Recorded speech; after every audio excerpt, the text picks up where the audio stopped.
this executive order, I am now setting aside in deference to the President, even as we look forward to. Stay tuned. This is Life in the Philippines. Breaking news alert.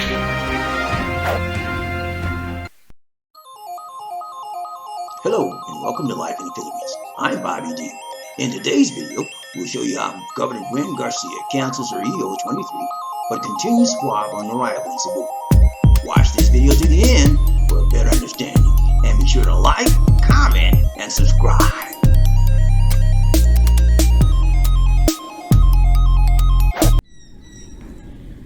Mga binati o binahal kong Subuanon, my fellow Filipinos, good afternoon.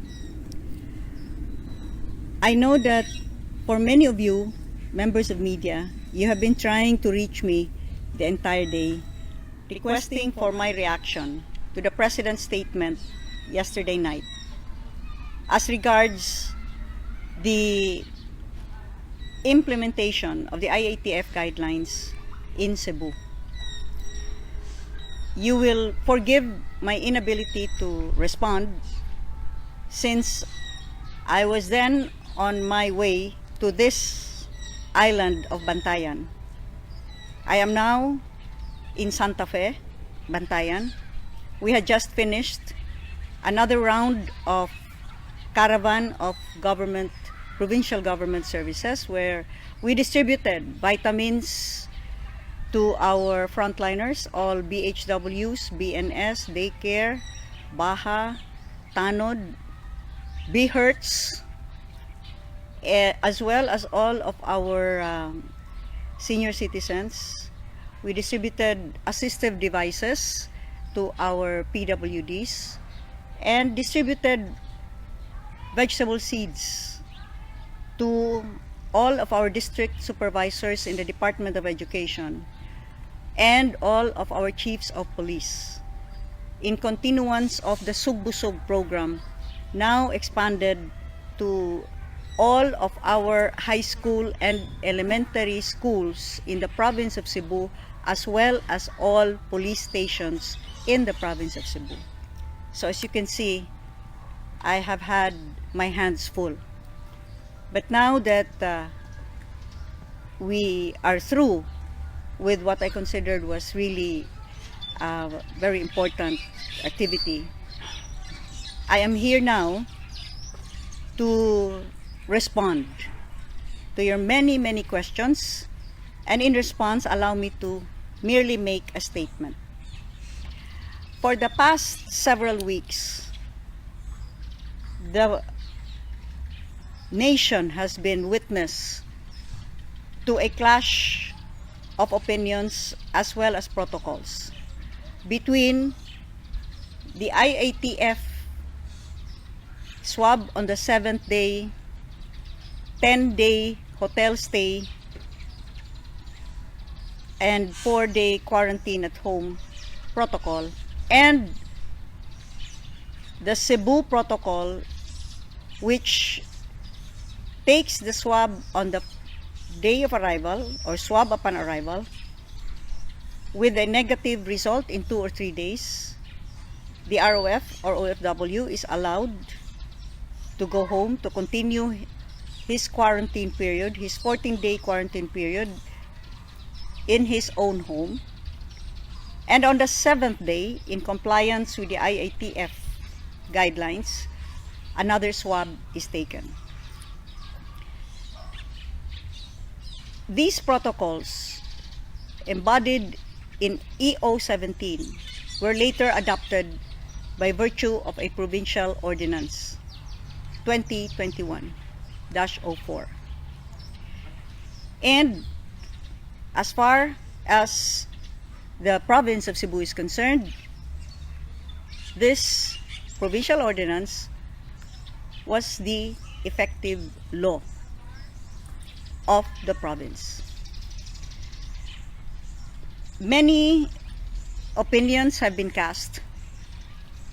The IATF had insisted on the implementation of its own guidelines, where the only basic difference, of course, is the 10-day hotel stay vis-a-vis or in comparison to the 2 to 3 day stay of the ROF or OFW in the hotel.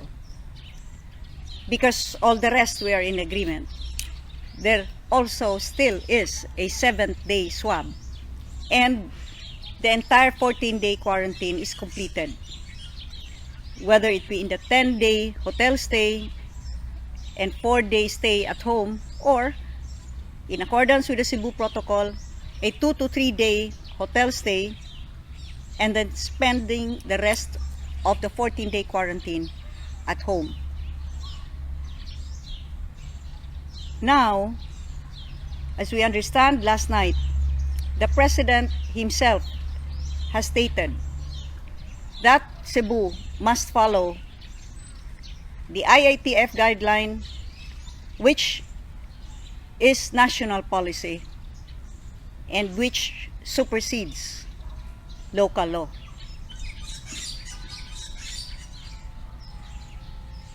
In deference to the President, I am announcing right now that the executive order that I issued, EO 23, yesterday, reminding all heads of government agencies that the provincial ordinance was in effect, and reminding all of the possible criminal and administrative charges that may be filed upon violation of such ordinance. This executive order I am now setting aside in deference to the President, even as we look forward to the scheduled meeting on the 28th of June with Secretary Duque and the same technical experts who had advised the President last night as regards the need to strictly implement the IATF guidelines.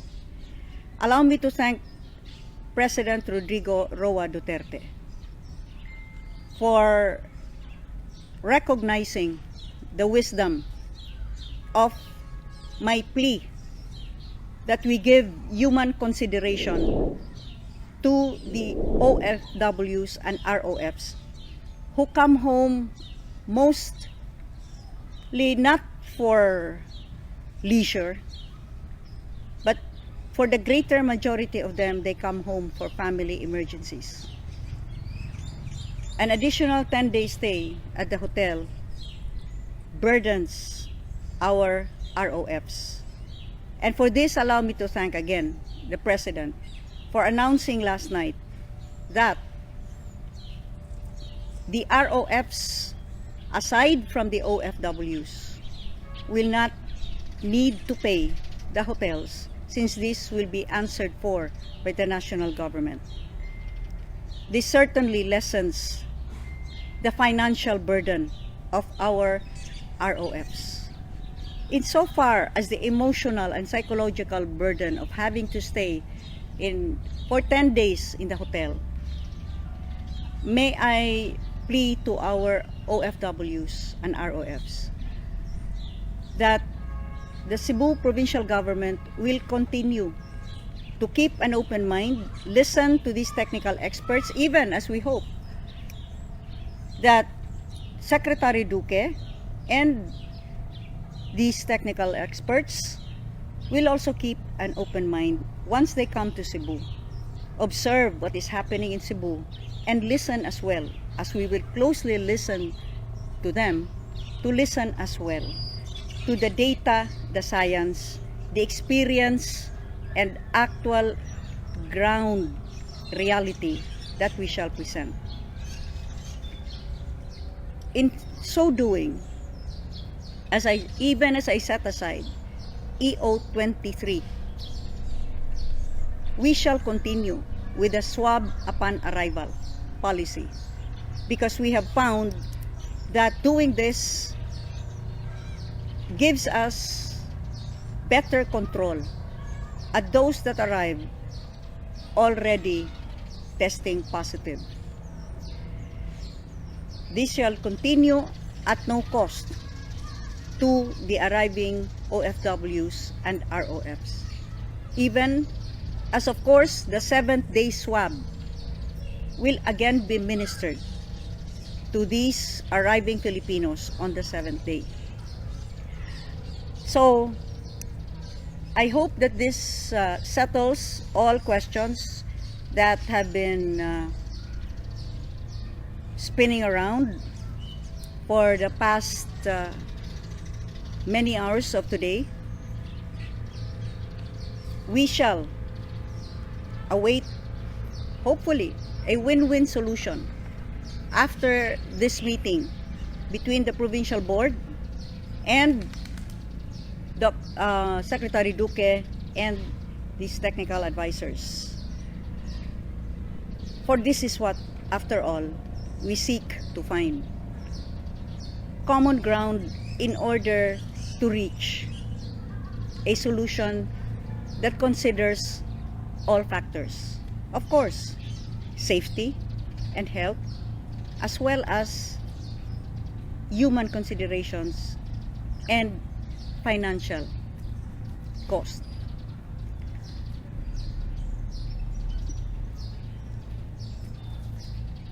So that is all I have to say. Our ROFs and OFWs, may you continue to be our modern day heroes. Thank you, President Duterte, for trying to find a solution to the financial burden of a 10-day hotel stay for returning Filipinos. Mabuhay ang Sugbo, and may God bless the Philippines. A towering presence, run like the wind. Be a king or a queen. Life in the Philippines.